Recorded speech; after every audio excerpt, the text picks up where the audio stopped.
We've seen how to filter data frames and how to reshape them using Pivot. Let's now learn about Group By. We'll consider a data frame of sales of bread and butter. The rows correspond to sales made in certain locations on certain days. We could use Boolean filtering to find all sales made on Sunday and to count them. This requires knowing that Sunday is one of the values in the weekday column.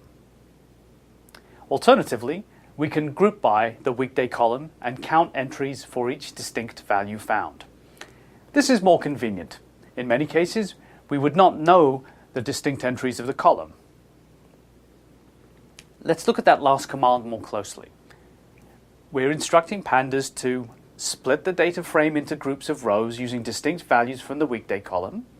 For each value, apply the count method to that group of rows, and to combine the results in a new data frame with the distinct values of weekday in the index.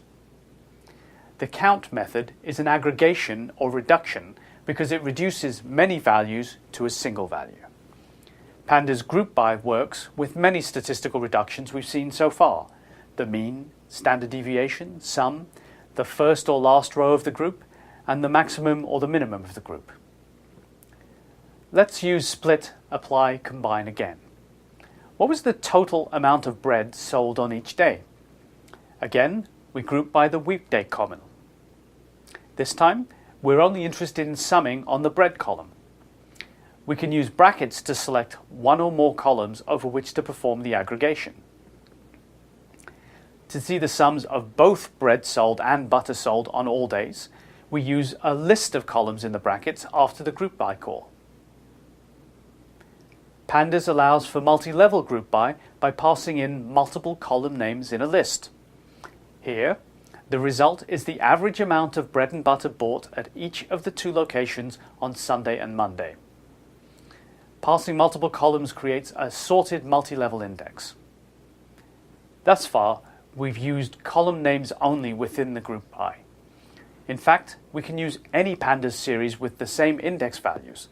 For instance, let's create a series customers that tells us who made the purchases in our sales data frame. Customers has an identical index to sales, namely a range starting from 0.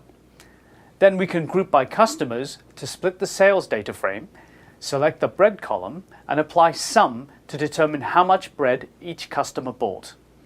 The result is a new series with the customer name on the index. We'll close with a note about categorical values.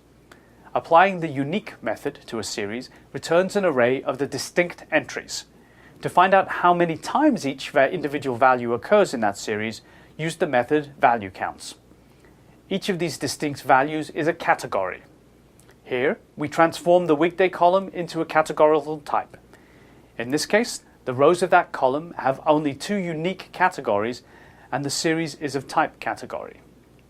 Using categoricals has two advantages over a column of strings. It uses less memory, and it speeds up operations like group bys.